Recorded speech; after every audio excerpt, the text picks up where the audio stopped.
ये आकाशवाणी रायपुर है। छत्तीसगढ़ी समाचार बुलेटिन के संग धर्मेंद्र दुबे के जय जोहार। प्रधानमंत्री नरेंद्र मोदी ह जम्मो राजनीतिक पार्टी के नेता मन ले अपील करे हैं कि ओमन संसद के कार्यवाही ल बने ढंग ले चलाए म साथ देवय। ओमन कहिन कि सरकार ह राजनीतिक पार्टी डाहर ले उठाए गे मुद्दा के जम्मो बेरा सम्मान करथे। श्री मोदी ह आज संसद के बजट सत्र ले पहिली नई दिल्ली म राज्यसभा अउ लोकसभा म आने आने पार्टी के नेता मन के बइठका ल संबोधित करत रहिन। ओमन जम्मो नेता मन ल विनती करिन कि बछर 2022 तक नवा भारत बनाए के दिशा म काम करय अउ सबका साथ, सबका विकास, सबका विश्वास के लक्ष्य ल हासिल करय। उहें सत्र के पहिली पूर्व संझा म आज आकाशवाणी के समाचार सेवा प्रभाग डहर ले हिन्दी म संसद के समक्ष मुद्दे अउ अंग्रेजी म इश्यूज बिफोर पार्लियामेंट गोठ के प्रसारण करे जाही। संसद के समक्ष मुद्दे ह रतिहा 9:30 बजे इंद्रप्रस्थ अउ FM गोल्ड चैनल म त उहें अंग्रेजी म प्रसारित होवइया इश्यूज बिफोर पार्लियामेंट रतिहा 9:30 म राजधानी चैनल म प्रसारित करे जाही। प्रधानमंत्री नरेंद्र मोदी ह खेती किसानी म बने ढंग ले सुधार बर एक ठिन उच्च स्तरीय कार्यदल बनाए के घोषणा करे हे। प्रधानमंत्री की अगुवाई म काली होए नीति आयोग के संचालन परिषद के बइठका 5वां बइठका के बाद आयोग के उपाध्यक्ष राजीव कुमार ह बताइन कि ए कार्यदल के गठन जल्दीच करे जाही। ओमन यहू बताइन कि बरसा के पानी ल बचाए, सूखा के स्थिति अउ राहत उपाय सुरक्षा ले जुड़े मुद्दा के संगे संग कार्यसूची म शामिल करे गे आने मुद्दा ऊपर घलो बइठका म गोठ करेगी। मुख्यमंत्री भूपेश बघेल ह कहिन हे कि देश म माओवाद ले निपटे बर राष्ट्रीय स्तर म रणनीति बनाना चाही। मुख्यमंत्री ह काली नई दिल्ली म नीति आयोग के संचालन परिषद के बइठका ल संबोधित करत कहिन कि प्रभावित राज्य सरकार के ओमा बने ढंग ले योगदान होवय जेखर ले अइसन हिंसा के खिलाफ प्रदेश ह एकजुट होके बने ढंग ले कामकाज कर सकय।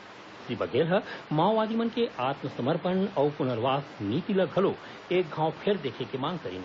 बइठका म श्री बघेल ह आकांक्षी जिला मन के विकास बर केंद्र सरकार ले 100% वित्त पोषण अउ अनुदान के मांग करिन। प्रधानमंत्री नरेंद्र मोदी ह आकाशवाणी ले मन की बात कार्यक्रम म 30 जून के बिहनिया 11 बजे देश अउ विदेश म रहइया भारतीय मन ले अपन विचार बांटही। नरेंद्र मोदी के दूसर घांव प्रधानमंत्री बने के बाद मन की बात कार्यक्रम के ए पहिली प्रसारण होही। एक ठिन ट्वीट संदेश म प्रधानमंत्री ह कहिन कि ओमन अउ देशवासी मन एक घांव फेर रेडियो के माध्यम ले मिलके 130 करोड़ भारतीय मन के संग अपन विचार राखही। प्रधानमंत्री ह इंस्टाग्राम के माध्यम ले मन की बात बर लोगन मन ले सुझाव अउ विचार मांगे हे। एखर बर टोल फ्री नंबर 1800 और लोगन मन 1922 नंबर म मिस्ड कॉल देके SMS ले मिले लिंक म प्रधानमंत्री के तीर सोझे अपन सुझाव भेज सकथे। स्वास्थ्य विभाग ह प्रदेश के जम्मो चिकित्सा महाविद्यालय मन म बने ढंग ले सुरक्षा व्यवस्था राखे बर पुलिस अधीक्षक मन ल चिट्ठी लिखे हे।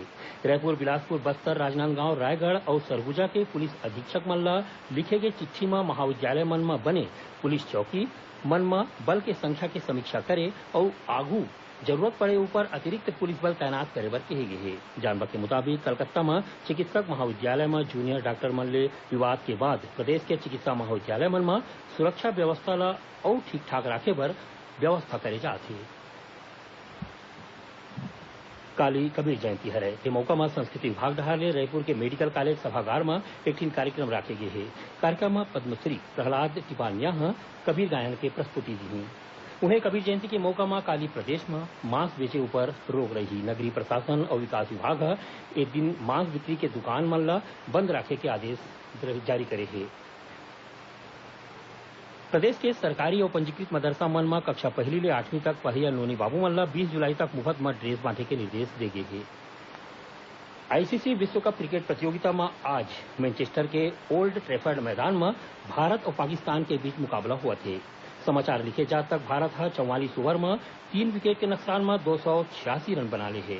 भारत डहर ले ओपनर बल्लेबाज रोहित शर्मा ह शानदार शतकीय पारी खेलत 140 रन बनाइस। उन्हें लोकेश राहुल ह 57 रन के पारी खेली। अब एक संग छत्तीसगढ़ी समाचार बुलेटिन इहें सिरावत है। जय जोहार।